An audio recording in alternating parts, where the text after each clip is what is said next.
شہاب الدین غوری ایک روز اپنے کسر کے بڑے کمرے میں بیٹھا ہوا تھا۔ اس کے ایک طرف اس کے وزراء میں سے ضیاء الملک، محمد عبداللہ سنجری، عبد الجبار گیلانی، اس کے بعد اس کے سالار علی کرواخ، حسین خرمیل بیٹھے ہوئے تھے۔ دوسری قطار میں شہاب الدین غوری کے علاقوں کے قاضی القضاء نظام الدین بیٹھے ہوئے تھے۔ اس کے بعد نائب قاضی شرف الدین ابو بکر تھے جو نظام الدین کے بیٹے تھے، اور اس کے بعد شہاب الدین کے لشکر کے قاضی شمس الدین بلخی بیٹھے ہوئے تھے۔ تیسری قطار میں شہاب الدین غوری کے غلام بیٹھے ہوئے تھے جنہیں وہ اپنی اولاد کی طرح پیارا اور عزیز خیال کرتا تھا۔ سب سے پہلے تاج الدین یلدوز تھا، اس کے بعد ناصر الدین قباچہ، اس کے بعد قطب الدین ایبک، اور اس کے بعد غیاث الدین خلجی بیٹھا تھا۔ چوتھی قطار میں سب سے پہلی نشست خالی تھی۔ اس سے اگلی نشست پر نائب حاجب ناصر الدین تمراج تھا۔ پہلی نشست جو خالی تھی شاید وہ امیر حاجب کے لیے تھی۔ ناصر الدین تمراج کے بعد سلطان شہاب الدین غوری کے سرکردہ ساتھیوں میں سے حسین محمد حسنی، سلیمان شیش، امیر داؤد، ملک محفوظ، اور آخر میں ایک لڑکا بیٹھا ہوا تھا جس کی عمر 12 یا 14 سال کے درمیان ہوگی۔ اس کا نام ایبا جوکی تھا۔ مورخین نے اس لڑکے کا نام ایبا جوکی کے علاوہ اوریبا جوکی، ابا جوکی، ایبا جوکی بھی لکھا ہے۔ شہاب الدین اس لڑکے کو اپنے فرزند اور اپنے بیٹے کی طرح پیار کرتا تھا اور اکثر و بیشتر اسے اپنے ساتھ ہی رکھتا تھا۔ کسر کے اس کمرے میں بالکل خاموشی اور سکوت تھا، یہاں تک کہ اس کمرے میں پہلے ایک شخص داخل ہوا۔ وہ سلطان شہاب الدین کا امیر شکار تھا، اس کا نام ناصر الدین تھا۔ ہاتھ کے اشارے سے شہاب الدین نے اسے نشست پر بیٹھنے کے لیے کہا۔ جب وہ بیٹھ گیا تب کمرے میں سلطان شہاب الدین کا حاجب اور چوبدار محمد علی غازی داخل ہوا، اس کے ساتھ علی مردان اور غازی بیگ بھی تھے۔ حاجب محمد علی غازی نے علی مردان اور غازی بیگ دونوں کو سلطان شہاب الدین کے سامنے جا کھڑا کیا۔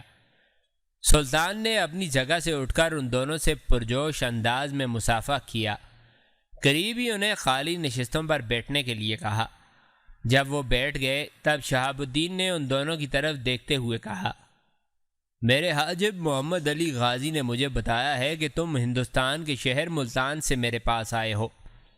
اس نے آنے کی وجہ یہ بتائی ہے کہ تم کسی کے خلاف نالش اور شکایت رکھتے ہو۔ کس کے خلاف یہ تفصیل مجھے نہیں بتائی گئی۔ اب تم میں سے ایک اٹھے اور مجھے تفصیل بتائے، یہاں اپنے آنے کا مقصد بیان کرے اور یہ بھی کہے کہ تم دونوں مجھ سے کیا چاہتے ہو۔ اگر ملتان اور اس کے گرد و نواح میں کرامتیوں اور باطنیوں نے مسلمانوں کا اس قدر جینا حرام کر رکھا ہے تو تم لوگ اس کی شکایت لے کر لاہور میں غزنوی حکمران کے پاس کیوں نہیں گئے؟ محترم، لاہور کا غزنوی حکمران خسرو ملک اس قدر کمزور ہے کہ وہ مسلمانوں کے خلاف بڑھتی ہوئی یہ ساگ کا مقابلہ نہیں کر سکتا، نہ ہی ہے۔ اور پھر جیسا کہ میرا عزیز غازی بیگ بتا چکا ہے کہ ملتان کے کرامتیوں کے تعلقات نہروالا کے راجہ کے ساتھ بڑے گہرے ہیں۔ نہروالا کا راجہ ہر سال وہاں جاتا ہے اور وہاں ایک مندر میں وہ اپنا سالانہ میلہ مناتے ہیں۔ اس میلے میں یہ کرامتی اور باطنی بھی بڑھ چڑھ کر حصہ لیتے ہیں۔ سلطان محترم، بات دراصل یہ ہے کہ ملتان اور گرد و نواح میں ان کرامتیوں کے جاسوس بری طرح پھیلے ہوئے ہیں۔ جو کوئی بھی ان کی شکایت کسی سے کرنے کے لیے جاتے ہیں وہ اسے موت کے گھاٹ اتار دیتے ہیں۔ سلطان محترم، ملتان سے دو بڑی شاہراہیں نکلتی ہیں، ایک ملتان جھنگ چنیوٹ پنڈی بھٹیاں سے ہوتی ہوئی مشہور تاریخی شہر سودرا کی طرف چلی جاتی ہے جو دریائے چناب کے کنارے واقع ہے۔ دوسری شاہراہ ملتان سے سیدھی بحیرہ کی طرف آتی ہے اور وہاں سے عیسیٰ خیل بنو سے ہوتی ہوئی آب کے علاقوں کی طرف آتی ہے۔ ہم نے پہلے اس شاہراہ پر سفر نہیں کیا جو ملتان سے سیدھی بحیرہ کی طرف جاتی ہے۔ اس طرح ہم پر شک کیا جا سکتا تھا کہ بحیرہ سے ہم ضرور مغرب کی سمت سفر کریں گے اور کسی سے کرامتیوں سے متعلق شکایت کریں گے، اس لیے کہ اس سے پہلے ایسی ہی شکایات سلطان محمود غزنوی کو کرامتیوں اور باطنیوں سے متعلق ملی تھیں، اور ایک بار محمود غزنوی نے ملتان پر حملہ آور ہو کر ان لوگوں کو کچلا تھا، لیکن بعد میں پھر انہوں نے زور پکڑ لیا ہے۔ سلطان محترم، ہم بڑے چھپتے چھپاتے آپ کی طرف آئے ہیں۔ ہم نے پہلے اس شاہراہ پر سفر کیا جو ملتان سے جھنگ، چنیوٹ، پنڈی بھٹیاں سے ہوتی ہوئی سودرا جاتی ہے۔ سودرا جانے کے لیے ہم نے بہانہ کیا تھا کہ ہم سودرا کے تاریخی مقامات دیکھنے جا رہے ہیں۔ سودرا میں قیام کرنے کے بعد ہم نے پھر اس شاہراہ پر سفر کیا جو سودرا سے بحیرہ ہوتی ہوئی آپ کے علاقوں کی طرف آتی ہے۔ یہاں تک کہنے کے بعد علی مردان خاموش ہو کر بیٹھ گیا۔ جواب میں شہاب الدین غوری تھوڑی دیر تک دھیرے دھیرے مسکراتا رہا، پھر کہنے لگا، اگر سلطان محمود غزنوی نے ملتان پر حملہ آور ہو کر ان باطنی اور کرامتیوں کی بہکنی کی تھی، اس کے بعد پھر یہ زور پکڑ گئے ہیں، تو میں تمہیں مایوس نہیں کروں گا۔ میں ان لوگوں پر حملہ آور ہو کر مسلمانوں کو ان کے ظلم و ستم سے نجات ضرور دلاؤں گا، لیکن ملتان پر حملہ آور ہونے سے پہلے میں اپنے شمالی علاقوں کی ایک مہم سے فارغ ہونا ضرور چاہتا ہوں۔ اس کے بعد میں ملتان کا رخ کروں گا۔ تم دونوں فکر مند نہ ہونا، جس طرح اور جن شاہراہوں سے سفر کرتے ہوئے آئے ہو اسی راستے سے واپس جانا۔ کسی سے ذکر تک نہ کرنا کہ میں ملتان پر حملہ آور ہوں گا۔ میں تمہیں یقین دلاتا ہوں کہ بہت جلد میں اپنے لشکر کے ساتھ ملتان کا رخ کروں گا اور مسلمانوں کو اس آگ اور اس آتش سے نجات ضرور دلاؤں گا۔ یہاں تک کہنے کے بعد سلطان شہاب الدین تھوڑی دیر کے لیے خاموش رہا، ساتھ ہی مسکراتا بھی رہا، شاید وہ کچھ سوچ رہا تھا۔ پھر اس نے علی مردان کی طرف دیکھتے ہوئے کہا، علی مردان، تمہارے ساتھی غازی بیگ نے جو تفصیل مجھے کرامتیوں اور باطنیوں سے متعلق بتائی تھی، اس میں نہر والا کے راجہ کی راج کماری کا ذکر بھی کیا تھا، جس سے متعلق اس نے بتایا کہ وہ ابھی نو عمر ہے اور انتہائی درجہ کی خوبصورت اور پرکشش ہے، اور ایسی بہترین تیر انداز ہے کہ اپنے کانوں سے بالی اتار کر لکڑی میں لگاتی ہے اور چند گز کے فاصلے پر کھڑے ہو کر تیر عین بالی کے بیچ میں مارنے کی مہارت رکھتی ہے۔ شہاب الدین غوری جب خاموش ہوا تب علی مردان کہنے لگا، سلطان محترم، میرے ساتھی غازی بیگ نے جو کچھ کہا ہے وہ درست ہے۔ یہ واقعہ پہلی بار پچھلے سال اچ شہر میں ہوا، جیسا کہ میرا ساتھی پہلے تفصیل کے ساتھ بتا چکا ہے کہ اچ شہر میں ہندوؤں کا ایک بڑا قدیم اور کافی وسیع اور بڑا مندر ہے۔ وہاں ہر سال یہ میلہ لگاتے ہیں۔ نہر والا کا راجہ اپنے اہل خانہ کے ساتھ ہر سال وہاں آتا ہے، لیکن پچھلے سال پہلی بار اپنی اس راجکماری کو اپنے ساتھ لے کر آیا۔ سلطان محترم، وہ راجکماری ابھی بالکل بچی ہے، اسے میں یہ کہہ سکتا ہوں کہ وہ اپنے بچپنے کے پہلے درجے میں ہے، لیکن میں نے اپنی زندگی میں نہ اس جیسی کبھی کوئی حسین لڑکی دیکھی اور نہ ہی اپنی زندگی میں مردوں یا عورتوں میں سے کوئی ایسا اچھا تیر اندازی کا نشانہ رکھنے والا دیکھا ہے۔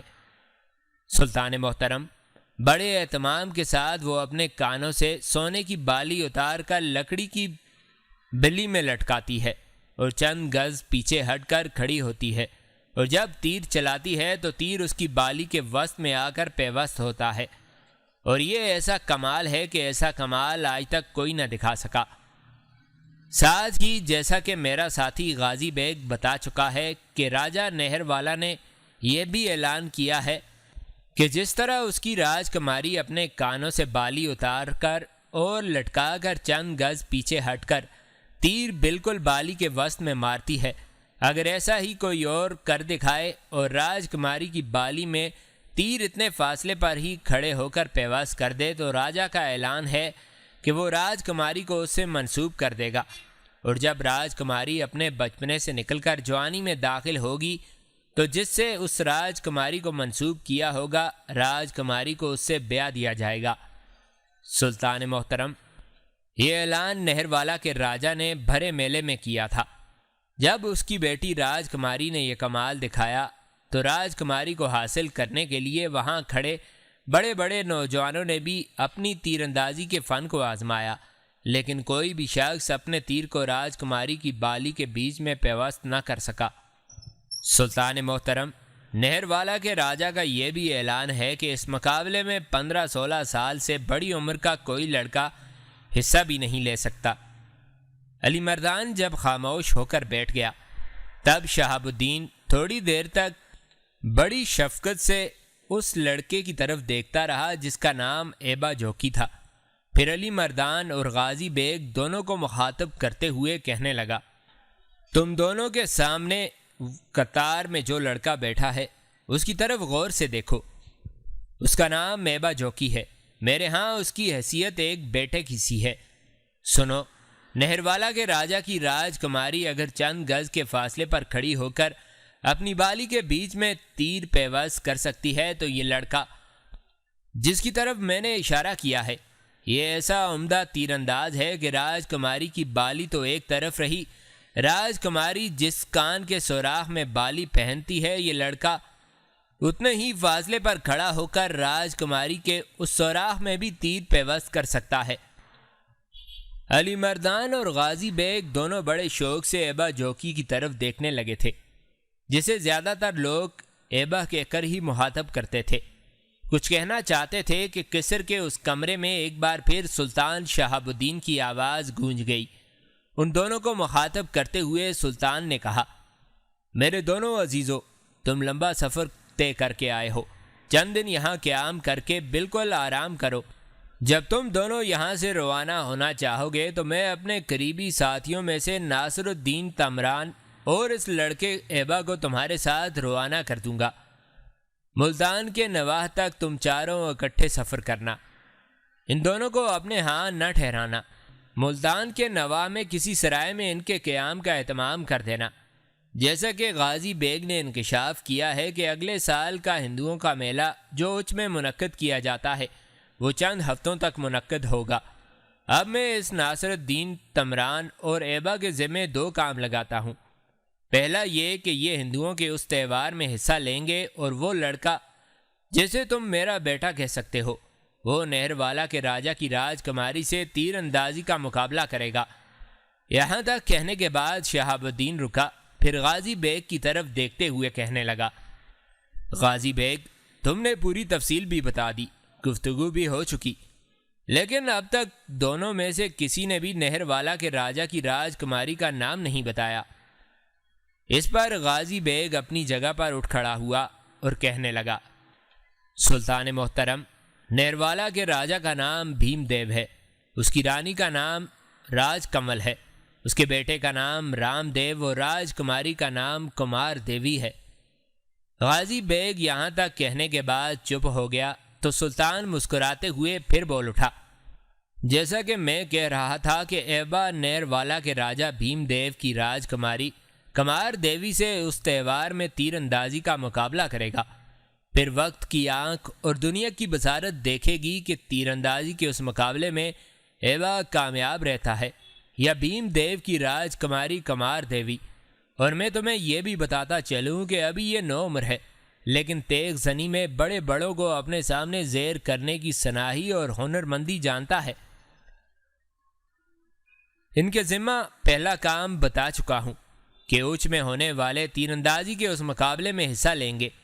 ان کے ذمہ دوسرا کام میں یہ لگا دوں گا کہ یہ ملتان اور گرد و نواح کے علاقوں کا جائزہ لیں گے اور دیکھیں گے کہ وہاں کے حالات کیسے ہیں، کس موسم میں ہمیں وہاں حملہ آور ہونا چاہیے، اور اگر ہم حملہ آور ہوتے ہیں تو آس پاس کون سی قوتیں ہیں جو کرامتیوں کی مدد کے لیے ہمارے سامنے آ سکتی ہیں۔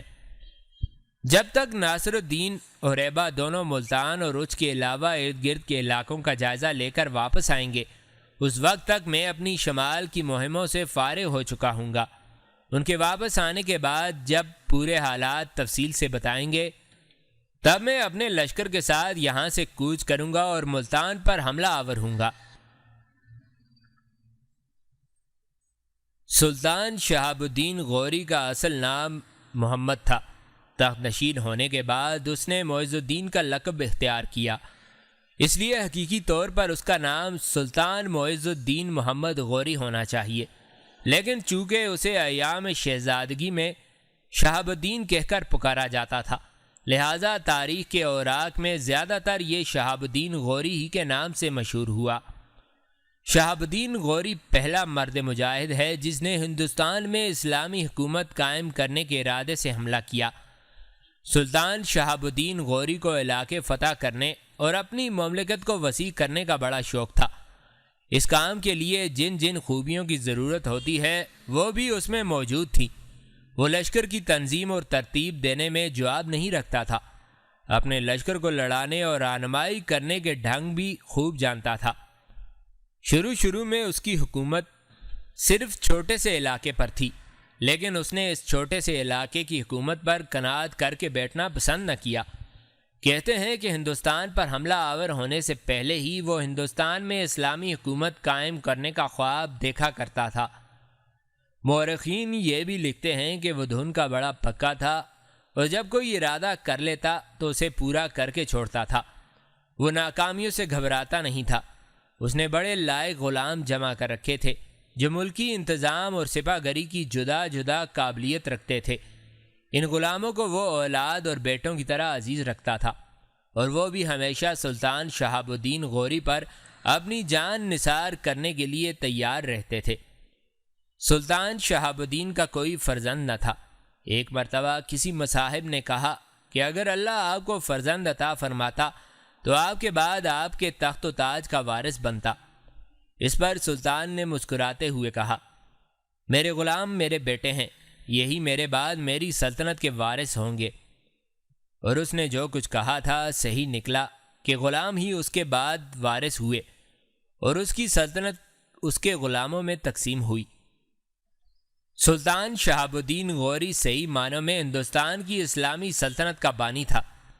اس میں کوئی شک نہیں کہ سپہ سالار کی حیثیت سے وہ سلطان محمود غزنوی کا مقابلہ نہیں کر سکتا تھا، لیکن اس میں ایک خوبی ایسی تھی جو سلطان محمود غزنوی میں بھی نہیں تھی۔ وہ خوبی یہ تھی کہ سلطان شہاب الدین غوری جن علاقوں پر حملہ آور ہوتا انہیں اپنی سلطنت میں شامل کر کے ان کا انتظام و انصرام اپنے ہاتھ میں لے لیتا تھا۔ اس کی یہی خوبی ہے جس کی بدولت اس نے ہندوستان میں اسلامی سلطنت کی بنیادیں مضبوط کر دیں۔ یہ بڑا مستقل مزاج، بردبار اور دور اندیش سلطان تھا۔ شکست کھا کر بھی ہمت نہ ہارتا تھا۔ سلطان محمود غزنوی نے اپنی زندگی میں کئی معرکے سر کیے، بڑے بڑے سرکش، بڑے بڑے جابر راجوں اور حکمرانوں کو اپنے سامنے گھٹنے ٹیکنے پر مجبور کر دیا۔ اس نے زندگی میں کبھی شکست نہیں کھائی، جبکہ سلطان شہاب الدین غوری کو ہندوستان کے معرکوں میں 2 مرتبہ شکست ہوئی۔ ان 2 شکستوں کے باوجود اس کے پائے استقلال میں کوئی شکست یا کمزوری کے آثار نمودار نہیں ہوئے۔ اس نے جو بھی علاقے فتح کیے وہاں مستقل طور پر مسلمانوں کی حکومت قائم کی۔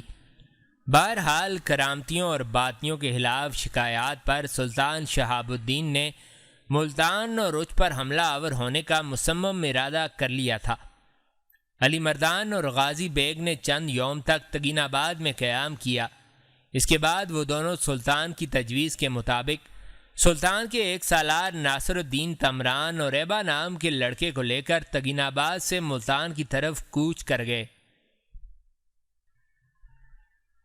سلطان شہاب الدین غوری نے ملتان اور اچ پر حملہ آور ہونے سے پہلے اپنی جس شمال کی مہم کا ذکر کیا تھا وہ مرو کے حاکم سلطان شاہ خوارزمی کے خلاف تھی۔ اس وقت غوریوں کی صورتحال یہ تھی کہ غورستان پر سلطان شہاب الدین کا بڑا بھائی غیاث الدین حکمران تھا، جبکہ غزنی، تگین آباد اور آس پاس کے علاقوں پر شہاب الدین کی حکمرانی تھی۔ دونوں بھائی سلطان کہلاتے تھے۔ جب مرو کے حاکم سلطان شاہ نے اپنے علاقوں سے نکل کر غوریوں کے علاقوں پر حملے شروع کر دیے اور ان کے علاقوں کو تاخت و تاراج کرنا شروع کر دیا، تب غیاث الدین اور شہاب الدین دونوں بھائیوں نے مشورہ کیا۔ آخر دونوں سلطانوں نے ایک مشترکہ لشکر تیار کیا اور سلطان شاہ کے خلاف جنگ کرنے کے لیے نکلے۔ اس لشکر میں قطب الدین ایبک بھی شامل تھا، جو اس وقت سلطان شہاب الدین غوری کا داروغہ استبل تھا۔ سلطان شاہ خوارزمی جو اس وقت مرو شہر میں مقیم تھا اور جس کے خلاف لڑنے کے لیے غیاث الدین اور شہاب الدین دونوں بھائی نکلے تھے، اس سے متعلق تفصیل کچھ اس طرح سے ہے۔ سلطان علاء الدین خوارزم شاہ اور جلال الدین خوارزم شاہ جو منگولوں سے ٹکرائے تھے، ان کے آباء و اجداد میں سے ایک حکمران کا نام ارسلان تھا۔ اس کے 2 بیٹے تھے، ایک کا نام سلطان شاہ اور دوسرے کا نام تکش تھا۔ دونوں ارسلان کی 2 مختلف بیویوں میں سے تھے۔ تکش اپنے باپ کی طرف سے جند شہر کا حکمران تھا۔ جب ارسلان فوت ہو گیا تو سلطان شاہ کی والدہ ملکاب خاتون نے، جو اس وقت دربار میں موجود تھی اور دربار کے امراء پر اپنا دبدبہ رکھتی تھی، ان کے ساتھ ساز باز کر کے اپنے بیٹے کی تخت نشینی کا اعلان کر دیا۔ حالانکہ بڑا بیٹا تکش تھا اور وہی تخت و تاج کا اصل حقدار تھا۔ اپنے بیٹے کو تخت نشین کرانے کے بعد ملکاب خاتون نے تکش کا خاتمہ کرنے کے لیے تدبیریں کرنی شروع کر دیں تاکہ اس کے اپنے بیٹے سلطان شاہ کا مستقبل محفوظ ہو جائے۔ اپنے انہی ارادوں کی تکمیل کے لیے ملکاب خاتون نے تکش کو اپنے پاس طلب کیا تاکہ اس پر قابو پا کر اس کا کام تمام کر دیا جائے اور سلطان شاہ اور اس کی اولاد ہمیشہ کے لیے تخت و تاج کی مالک بن جائے۔ لیکن تکش بڑا عقل مند تھا، اس نے ملکاب خاتون کے پاس جانے سے انکار کر دیا۔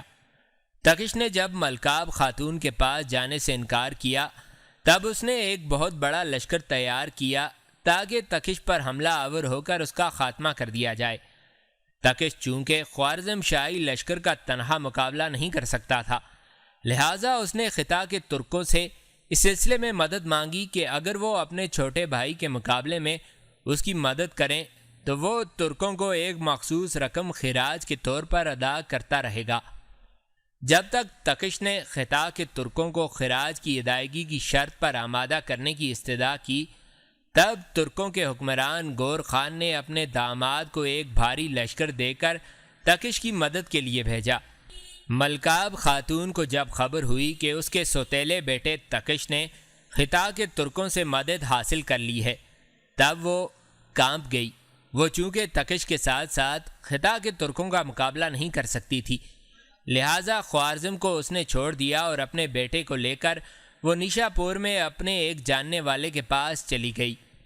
یہ جاننے والا نیشا پور کا حکمران معید الدولہ تھا۔ ملکاب خاتون نے جب خوارزم خالی کر دیا تو تکش اپنے لشکر کے ساتھ خوارزم میں داخل ہوا اور بادشاہ بن گیا۔ ملکاب خاتون کا تکش کے خلاف حرکت میں آنا ایک انتہائی غیر سنجیدہ اور غیر دانشمندانہ اقدام تھا۔ اگر وہ تکش کے خلاف لشکر کشی میں اتنی جلدی نہ کرتی اور اسے اپنے ساتھ ملا کر رکھتی تو تکش کبھی بھی اس کے خلاف خطہ کے ترکوں سے مدد حاصل نہ کرتا۔ بہرحال ملکاب خاتون اور اس کا بیٹا سلطان شاہ کوئی سال بھر نیشا پور کے حاکم معید الدولہ کے پاس بطور مہمان ٹھہرے رہے۔ اس دوران وہ برابر نیشا پور کے حاکم کو تکش کے خلاف لشکر کشی کرنے پر اکساتے رہے، لیکن اسے خوارزم شاہ اور ترکوں کے گٹھ جوڑ کا علم تھا۔ نیز وہ یہ بھی جانتا تھا کہ وہ تکش اور اس کے حلیفوں کے خلاف لڑنے کی سکت نہیں رکھتا، اس لیے وہ دونوں ماں بیٹے کو ٹالتا رہا۔ آخر انہوں نے اسے یہ کہہ کر اکسانا شروع کر دیا کہ چونکہ اہل خوارزم تکش سے بیزار ہیں اور اس کو پسند نہیں کرتے، اس لیے اول تو مقابلے کی نوبت ہی نہیں آئے گی، اور اگر مقابلہ ہوا بھی تو اس کی نوعیت بس تھوڑی دیر کی ہوگی اور تکش شکست اٹھا کر بھاگ جائے گا۔ نیشا پور کا حاکم ان کی باتوں میں آ گیا اور ایک بھاری لشکر لے کر خوارزم پر اس نے چڑھائی کر دی۔ خوارزم شاہ تکش ان دنوں سیرتی کے مقام پر قیام کیے ہوئے تھا، جو خوارزم کے مرکزی شہر خوارزم سے لگ بھگ 60 میل کے فاصلے پر تھا۔ یہ وہ علاقہ تھا جہاں سے نیشا پور کے حاکم کو اپنے لشکر کے ساتھ گزر کر خوارزم کی طرف جانا تھا۔ تکش کو جب اس کی آمد کا علم ہوا تو اس نے ایک نہایت دانشمندانہ قدم اٹھایا۔ اس نے دریائے آمو کے بند میں شگاف ڈال دیا تاکہ دشمن کا لشکر آسانی سے خوارزم تک نہ پہنچ پائے۔ دریائے آمو کا بند ٹوٹنے سے چاروں طرف پانی پھیل گیا، نشیب و فراز پانی سے بھر گئے۔ نیشا پور کا حاکم بڑی بے خبری میں لشکر لیے چلا آ رہا تھا۔ قریب پہنچا تو ہر طرف پانی ہی پانی تھا، لہٰذا اس نے اپنے لشکر کو حکم دیا کہ چھوٹی چھوٹی ٹولیوں میں بٹ کر آہستہ آہستہ احتیاط کے ساتھ پانی کو عبور کر کے خوارزم کی طرف بڑھیں۔ خوارزم کا سلطان تکش بھی اپنے لشکر کے ایک حصے کے ساتھ گھات میں بیٹھا ہوا تھا۔ جب نیشا پور کے لشکر کا وہ حصہ اس کے پاس سے گزرنے لگا جس کے اندر خود معید الدولہ تھا تو تکش اچانک اپنی گھات سے نکلا اور معید الدولہ اور اس کے لشکریوں پر ٹوٹ پڑا۔ معید الدولہ کو بدترین شکست ہوئی اور وہ گرفتار کر لیا گیا۔ جب اسے تکش کے سامنے پیش کیا گیا تو تکش نے اسے قتل کر دیا۔ اس موقع پر نیشا پور کے حاکم معید الدولہ کے ساتھ خود سلطان شاہ اور ملکاب خاتون بھی شامل تھے۔ سلطان شاہ تو کسی نہ کسی طرح اپنی جان بچا کر بھاگ گیا، لیکن اس کی ماں پکڑ لی گئی اور وہ بھی قتل کر دی گئی۔ سلطان شاہ آسانی سے ہار ماننے والا نہیں تھا۔ اس نے معید الدولہ کے بیٹے طغان شاہ کو، جو اپنے باپ کا جانشین ہوا تھا، تکش سے انتقام لینے کے لیے ابھارا، لیکن طغان شاہ نے اس کی بات ماننے سے انکار کر دیا، اس لیے کہ وہ جان گیا تھا کہ اگر اس نے تکش کے خلاف حرکت میں آنے کی کوشش کی تو اس کا انجام اپنے باپ سے مختلف نہ ہوگا۔ اس صورتحال کو دیکھتے ہوئے سلطان شاہ اس سے مایوس ہونے کے بعد غوریوں کی طرف متوجہ ہوا اور اپنے بھائی تکش کے خلاف اس نے غوریوں سے امداد طلب کی۔ غوریوں نے سلطان کی مناسب پذیرائی کا کافی سامان کیا اور کافی لشکر اور سامان جنگ دے کر اس کی پیٹھ ٹھونکی اور اسے تکش کا مقابل کرنے کے لیے روانہ کر دیا۔ انہی دنوں ایسا ہوا کہ خطا کے ترکوں کا خاقان گور خان مر گیا اور اس کی جگہ ترکوں کی حکمران گور خان کی لڑکی بنی، اور اس نے اپنے شوہر فونا کو اپنے لشکریوں کا سپہ سالار اعلیٰ بنا دیا تھا۔ گور خان کے تکش کے ساتھ بڑے اچھے تعلقات تھے، لیکن جب وہ مر گیا، اس کی بیٹی ترکوں کی خاقان بنی، تب اس کے اور تکش کے تعلقات خراب ہو گئے۔ دوسری طرف سلطان شاہ جب غوریوں سے امداد حاصل کرنے کے بعد اپنے علاقوں کی طرف گیا اور اسے پتہ چلا کہ خطا کے ترکوں کی ملکہ اس کے بھائی تکش کے سخت خلاف ہے، تب اس نے اس موقع سے فائدہ اٹھانے کی کوشش کی۔ فوراً وہ خطا کی ملکہ کی خدمت میں حاضر ہوا اور اپنے بھائی تکش کے خلاف اس سے مدد طلب کی۔ خطا کے ترکوں کی ملکہ فوراً اس پر تیار ہو گئی۔ اس نے اپنے شوہر فونا کو اس سلسلے میں سلطان کی مدد کے لیے روانہ کر دیا۔ فونا اور سلطان شاہ دونوں اپنے متحدہ لشکر کو لے کر خوارزم کی طرف بڑھے۔ ان دونوں کی بدقسمتی کہ انہوں نے جس جگہ اپنے لشکر کے ساتھ پڑاؤ کیا وہاں دریائے آمو کا بند قریب ہی تھا۔ اس بار پھر تکش نے بڑی دانشمندی سے کام لیا۔ اس نے جب دیکھا کہ فونا اور اس کے بھائی سلطان شاہ کے لشکری رات کے وقت گہری نیند سوئے ہوئے ہیں تو اس نے ان پر شب خون نہیں مارا، بلکہ رات کے وقت اس نے دریائے آمو کا بند توڑ دیا۔ جب رات کی تاریکی میں پانی کی شائیں شائیں کی آواز پڑاؤ میں گہری نیند سوئے ہوئے لشکریوں کے کانوں میں پڑی تو ان کے اندر ایک افراتفری برپا ہو گئی۔ سب کو اپنی جانوں کے لالے پڑ گئے۔ ہزاروں کے لشکر میں نفسا نفسی کا عالم برپا ہو گیا تھا۔ پانی جب یکدم پڑاؤ میں داخل ہوا تب سینکڑوں لشکری پانی میں ڈوب کر مر گئے، اور جو بچ گئے ان کی حالت مرنے والوں سے بھی بدتر تھی۔ بڑی خرابی کے بعد فونا اور سلطان شاہ اپنے بچے کچے لشکر کو لے کر جب خوارزم شہر کے قریب پہنچے تو انہوں نے دیکھا تکش کے لشکر کے علاوہ پورا خوارزم شہر فصیل پر چڑھا ہوا تھا اور مرنے مارنے کے لیے تیار تھا۔ اس سے فونا نے اندازہ لگا لیا کہ خوارزم کے لوگ سلطان شاہ کو نہیں بلکہ تکش کو پسند کرتے ہیں۔ اسے خدشہ تھا کہ اگر اس نے ان حالات میں حملہ آور ہونے کی کوشش کی تو اسے شکست ہوگی، بدنامی ہوگی، لہٰذا سلطان شاہ کا ساتھ چھوڑ کر وہ اپنے لشکر کو لے کر واپس خطا چلا گیا۔ جب فونا نے بھی سلطان شاہ کا ساتھ چھوڑ دیا تب سلطان شاہ بڑا فکرمند ہوا۔ اس کے پاس سر چھپانے کو بھی جگہ نہ تھی۔ وہ حیران تھا کہ کدھر کا رخ کرے۔ چنانچہ اس نے ایک ارادہ کیا۔ اس نے سرخس شہر کا رخ کیا۔ سرخس شہر پر ان دنوں ایک شخص ملک دینار حکمران تھا۔